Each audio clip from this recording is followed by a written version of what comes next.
My friends and fellow pilgrims on the path, I would often begin by looking out at you, not as an audience to be lectured, but as fellow travelers, sitting together in the quiet confidence that we are about to turn within, to that place where all real instruction occurs. You have come here today burdened by a question that has haunted humanity since the dawn of time: must we suffer?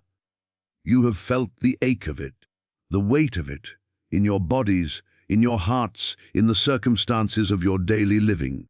The world presents 1,000 different reasons for this pain and offers 1,000 different remedies, each one as temporary as the last. But I am not here to discuss the world's remedies. I am here to tell you that there is a different way. A way that does not ask you to change your body, your bank account, or your relationships, but to turn to the one and only faculty you truly possess: your own consciousness.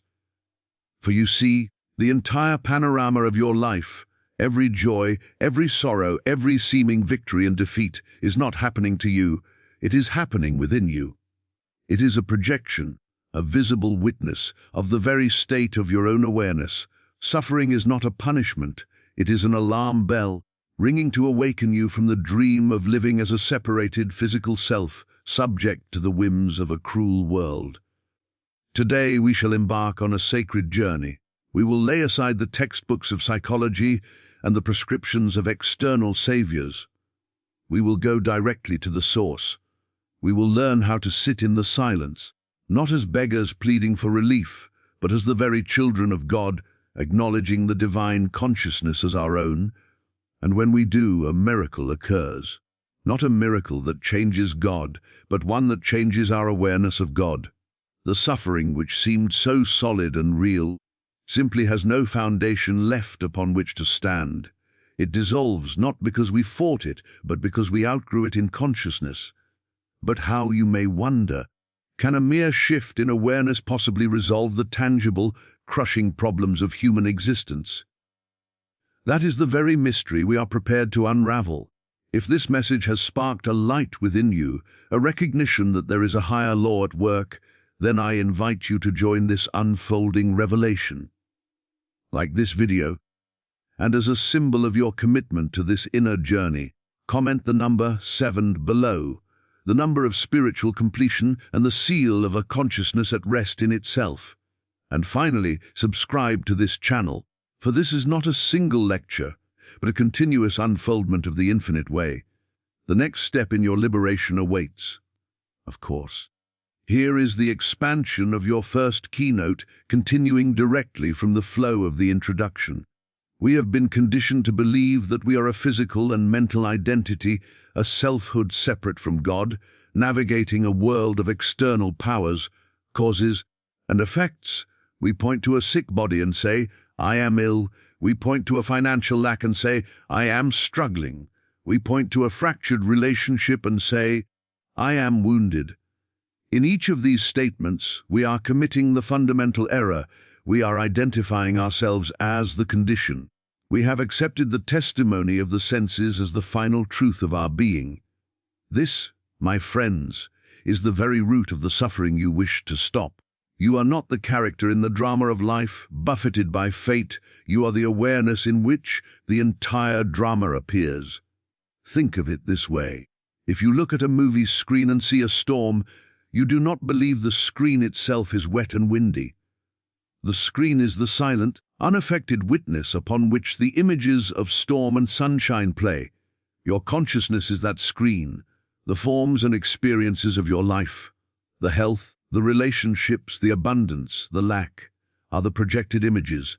Suffering arises the moment you, as the screen, forget your true nature and believe you are the storm. You tense up, you resist, you try to fight the images, all the while reinforcing the belief that they have power over you, the screen. But can a projected image truly harm the substance upon which it appears? It cannot. This misidentification is the great illusion. You believe you are a mind housed in a body, and therefore, you believe you are subject to every law that governs matter and mortal thinking. You believe you can be attacked, diminished, or made incomplete by something or someone outside of yourself. This sense of a vulnerable, separated self is the only soil in which the seeds of suffering can grow. The pain itself, whether physical or emotional, is not the primary problem. It is the frantic, fearful self that is claiming ownership of the pain that constitutes the agony. It is the I that says, "My heartbreak, my failure." This false sense of I is the burden. Therefore, the entire spiritual journey, the entire work of stopping suffering, is not an additive process. It is not about acquiring a new philosophy or a better set of positive thoughts to combat the negative ones. That would merely be trading one set of images on the screen for another. The work is one of unidentifying. It is a profound and gentle withdrawal of the I from the outer panorama of effects and a conscious recentering of it in its source. It is the recognition, a quiet but unshakable knowing that your true I is one with the great I Am.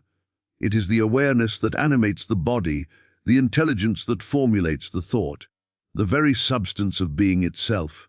When you begin to abide here even for a moment, you are no longer a victim of the storm. You are the undisturbed, immortal, and infinite consciousness in which the storm appears, has its brief play, and dissolves, leaving your true nature untouched, pristine, and eternally at peace. And so, we come to the natural and inevitable consequence of this recognition. If we are not the images on the screen, but the screen itself, then what is the nature of the world we see? The world as it appears to the physical senses is not a solid, self-sustaining reality independent of you. It is, in truth, an outpicturing. It is a visible projection, a tangible witness of the very state of your own consciousness. Nothing you behold with your eyes, nothing you experience as your circumstance, exists outside of or separate from the consciousness that is perceiving it. Your entire universe is, in this very moment, being formed from within out. The condition of your body, the state of your finances, the harmony or discord of your relationships. These are not random acts of fate or the cruel whims of a capricious world. They are the precise and perfect reflection of your own inner world, the external evidence of your internal landscape. This is not a philosophy to be believed, but a spiritual law to be realized. Just as a projector filled with a film of a beautiful garden will cast that image upon a screen, so too does a consciousness filled with peace, wholeness, and the recognition of its divine source project an experience of harmony and grace into your life. Conversely, a consciousness that is rooted in the belief of separation, fear, and a vulnerable, physical selfhood will project a world of limitation, conflict, and suffering. The world has no power to change you, it can only show you what you are. It is the mirror, flawless in its reflection, never altering the image it receives. If you look into a mirror and see a smudge, you do not try to wipe the mirror clean, you look to your own face. The world is that mirror. The suffering you see out there is the smudge within here. This understanding shifts the entire responsibility for your experience from the outer world to your inner world. It liberates you from the futile struggle of trying to rearrange the projected images, constantly seeking new doctors, new jobs, new partners, new environments, all in the hope that these external changes will finally bring you the peace that, by their very nature, they can never give. The search for a solution in the outer is the very activity that perpetuates the problem, for it reinforces the foundational error that the cause of your condition is outside yourself. You are trying to change the reflection without changing the face that casts it. The moment you grasp that the world is an outpicturing, your entire effort shifts. You stop being a slave to effects and become a master of cause. You turn within not to fight the shadows, but to adjust the light. This is the great transition in your journey. You cease being a passive victim of a world you never made and become an active participant in the only creation there is, the continuous unfolding of consciousness as experience. You begin to watch the outer scene not with fear and judgment, but with a quiet, discerning wisdom, understanding that every condition is a symbolic message, an impersonal lesson revealing the content of your own awareness. A difficult person appears not to torment you, but to show you where you still hold judgment. A lack appears not to punish you, but to reveal a belief in separation from your infinite source. The world loses its power to frighten you, because you now see it for what it is, a temporary, fluid expression of a much deeper, more fundamental reality. Your work is no longer out in the world of effect. It is in the depths of your own being, at the very source of the projection. This brings us to the very heart of the mechanism, to the central actor in this divine play, the nature of the I that you are.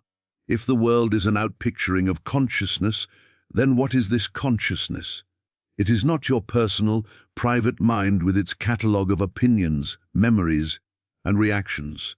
That personal sense of I is itself part of the projection, a character in the movie.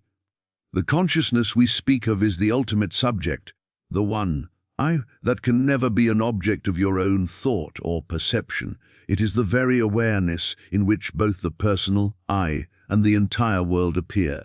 This I is the only creative principle. It is the very activity of God, individualized as your own being. There are not two creative powers, one for good and one for evil, one for health and one for disease. There is only one, the I am. Your entire experience of life is, therefore, the direct and unerring fruit of where you have placed this sense of I. When you say, I am sick, you are attaching the creative power of I am to the concept of sickness, and you empower that state with a reality it does not possess of itself. You are, in that moment, using the very voice of God to affirm a limitation. You are taking the one indivisible, spiritual I and contracting it into a tiny, physical, vulnerable me. This is the great blasphemy, not in a religious sense, but in a metaphysical one, the misappropriation of the creative word. Suffering is the inevitable result of this misplacement, this false identification of the infinite with the finite. The work, then, is to reclaim your I from the world of effects and restore it to its rightful throne in the kingdom of cause. This is not an act of ego, but one of the most profound humility, for you are not creating a powerful self, but yielding the personal sense of self to the only self there is. You are not saying, I, this human person, am powerful enough to change my world. You are realizing, I am not that human person at all. I am is the only reality, and this human scene is a temporary formation appearing within it. This is a shift from does being the effect to witnessing, the effect from the standpoint of its only cause. When you abide in this truth, you cease to fight your problems as external enemies. Instead, you address them from the inside, from the level of the creative principle. You do not deny the appearance of a headache. You deny the headache any power to define your I. You silently, inwardly, withdraw the I from the headache and re-establish it in the truth. I am is perfect wholeness. I am is the substance of this body. You are not affirming this as a human mind hoping for a change. You are declaring it as the very truth of your being from which the appearance must eventually conform. You are not a beggar pleading with God for health. You are the very activity of God's health, consciously knowing itself. This is how the creative principle operates. It does not send a healing from outside. It reveals the innate, eternal perfection that was always present, obscured only by the misidentification of the I, with a false, limited concept of self. The storm on the screen dissolves not because you fought the storm, but because you corrected the film at the source of the projection. This brings us to the very heart of the mechanism, to the central actor in this divine play, the nature of the I that you are. If the world is an outpicturing of consciousness, then what is this consciousness? It is not your personal, private mind with its catalogue of opinions, memories, and reactions. That personal sense of I is itself part of the projection, a character in the movie. The consciousness we speak of is the ultimate subject, the one, I, that can never be an object of your own thought or perception. It is the very awareness in which both the personal I and the entire world appear. This I is the only creative principle. It is the very activity of God, what individualized as your own being. There are not two creative powers, one for good and one for evil, one for health and one for disease. There is only one, the I am. Your entire experience of life is, therefore, the direct and unerring fruit of where you have placed this sense of I. When you say, I am sick, you are attaching the creative power of I am to the concept of sickness, and you empower that state with a reality it does not possess of itself. You are, in that moment, using the very voice of God to affirm a limitation. You are taking the one indivisible, spiritual I and contracting it into a tiny, physical, vulnerable me. This is the great blasphemy, not in a religious sense, but in a metaphysical one, the misappropriation of the creative word. Suffering is the inevitable result of this misplacement, this false identification of the infinite with the finite. The work, then, is to reclaim your I from the world of effects and restore it to its rightful throne in the kingdom of cause. This is not an act of ego, but one of the most profound humility, for you are not creating a powerful self, but yielding the personal sense of self to the only self there is. You are not saying, I, this human person, am powerful enough to change my world. You are realizing, I am not that human person at all. I am is the only reality, and this human scene is a temporary formation appearing within it. This is a shift from there's being the effect to witnessing the effect from the standpoint of its only cause. When you abide in this truth, you cease to fight your problems as external enemies. Instead, you address them from the inside, from the level of the creative principle. You do not deny the appearance of a headache. You deny the headache any power to define your I. You silently, inwardly, withdraw the I from the headache and re-establish it in the truth. I am is perfect wholeness. I am is the substance of this body. You are not affirming this as a human mind hoping for a change. You are declaring it as the very truth of your being from which the appearance must eventually conform. You are not a beggar pleading with God for health. You are the very activity of God's health, consciously knowing itself. This is how the creative principle operates. It does not send a healing from outside. It reveals the innate, eternal perfection that was always present, obscured only by the misidentification of the I, with a false, limited concept of self.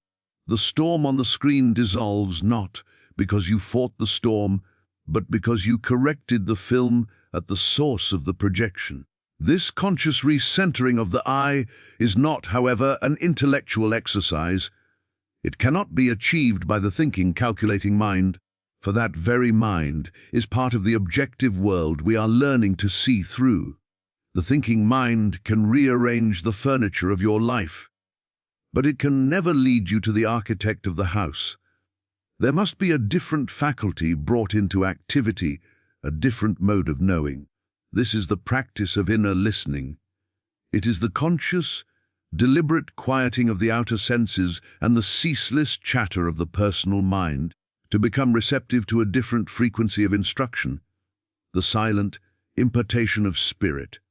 This is not listening for a voice, but for a knowing. It is not waiting for words, but for a palpable presence.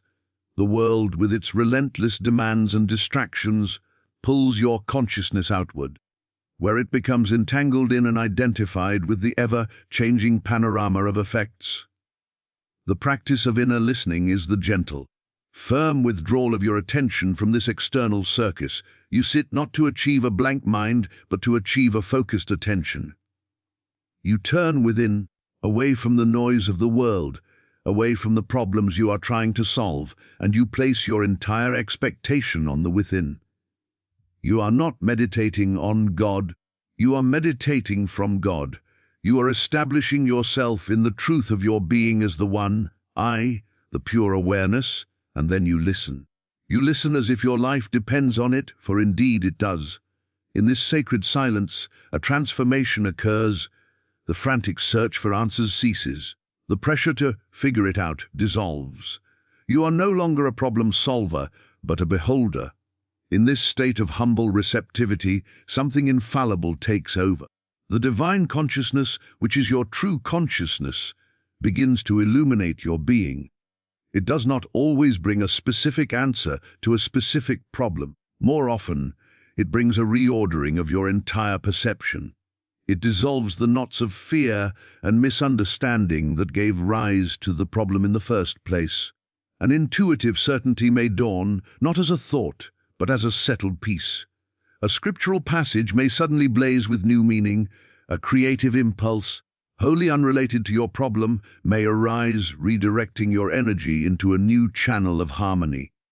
This is the activity of the Christ, the individualized activity of God, operating as your own consciousness when you get your personal sense of self out of the way. This is the laboratory where theory becomes demonstration. It is here, in the silence, that you stop being a student of truth and become a living embodiment of it. You are not adding something to yourself. You are subtracting the layers of misconception that have obscured your native perfection. You are not building a connection to God. You are realizing the connection that has always been, is now, and ever will be. The power is not in the length of your sitting, but in the depth of your surrender. It is not your human consciousness struggling to reach God, but the ocean of divine consciousness which you are, reclaiming its misplaced drops. Every moment spent in this conscious union is a moment where the creative principle of the I is realigned with its source, and from that centered stillness, the outpictured world has no choice but to reorganize itself accordingly. Of course, here is the expansion of your fifth keynote, continuing the flow from the previous section. This realignment in the silence is not, in its ultimate sense, your personal achievement. It may feel like an act of your will to sit down and close your eyes, but the actual transformation that occurs therein is not of your personal making. This is the critical point where the path of spiritual metaphysics diverges from the path of mental science. You are not a mortal mind using a technique to build a better human experience. You are the Christ, the Son of the living God, yielding to the activity of the Father within. The dissolving agent for all suffering, therefore, is not your effort, but grace. Grace is the action of the infinite upon the finite, of the absolute upon the relative, when the human sense of self steps aside and stops interfering. It is the divine influence that enters consciousness the moment it is made receptive, and it operates in a way the human intellect could never plan or predict. Your entire work, then, is to become a transparency for this grace. It is to prepare the vessel. The practice of inner listening is that preparation. It is the emptying of self-will, preconceived notions, and desired outcomes so that there is a clear channel for this divine activity to flow through. You are not doing the healing, you are being healed. You are not manufacturing the solution, you are receiving the revelation that makes the problem obsolete. Think of a blocked pipe. You can push and shove at the blockage from the outside with great effort and see little result. But if you simply clear the obstruction within the pipe itself, the water, which has always contained the power to flow, moves freely of its own nature. Your consciousness is the pipe. Grace is the water. Your misidentifications are the blockage. The practice of the presence is the clearing of the obstruction. When grace moves, it does not necessarily rearrange your outer world to suit your human desires. More profoundly, it rearranges your inner world so that the outer conditions lose their power to disturb you. It may dissolve a disease, or it may dissolve your fear of the disease, revealing a peace and a sense of wholeness that are utterly independent of the body's condition. It may bring an abundance, or it may reveal a completeness that makes the concept of lack meaningless. Grace operates on the level of cause, not effect.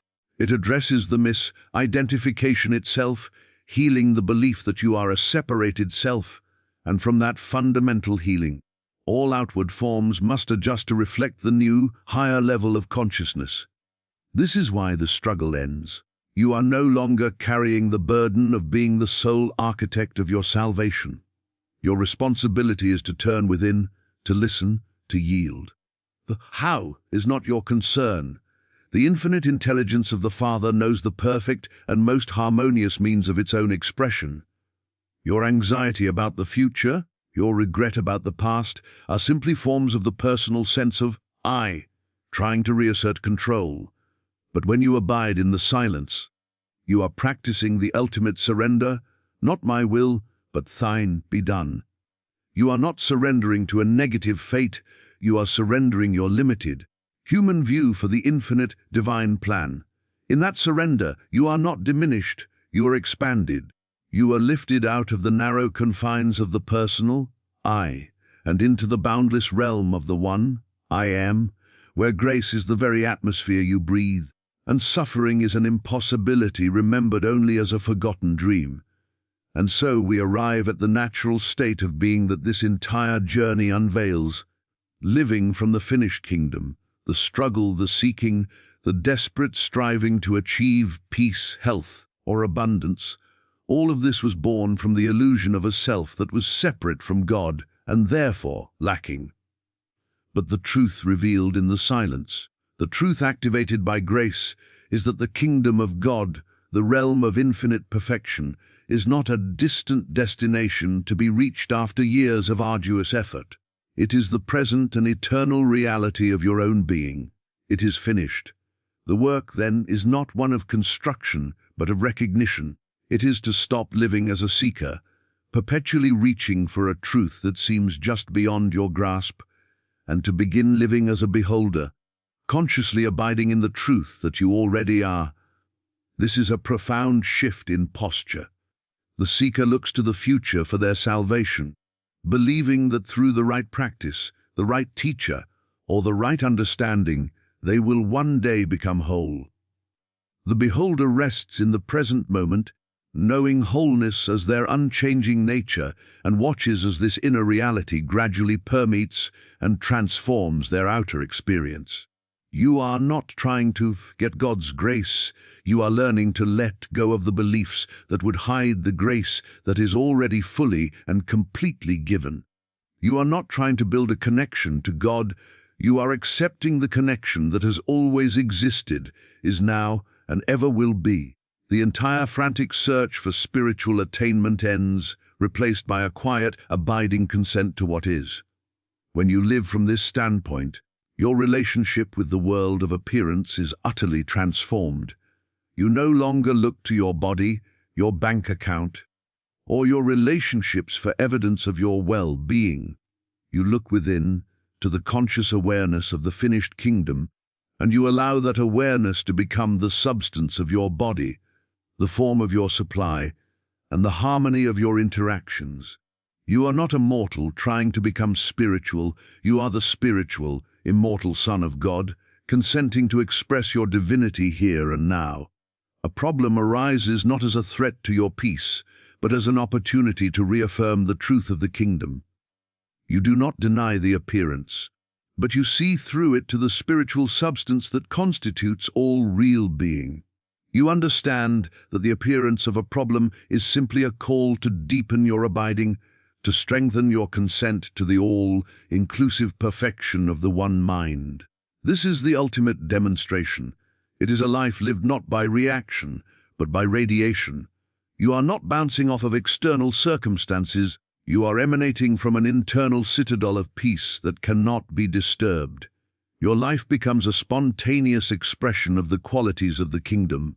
Love, joy, peace, abundance, intelligence, not because you are laboriously manufacturing them, but because you have removed the obstructions that were preventing their natural flow.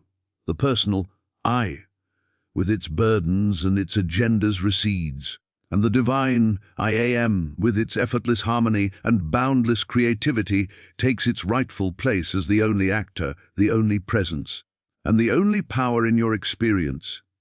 The search is over.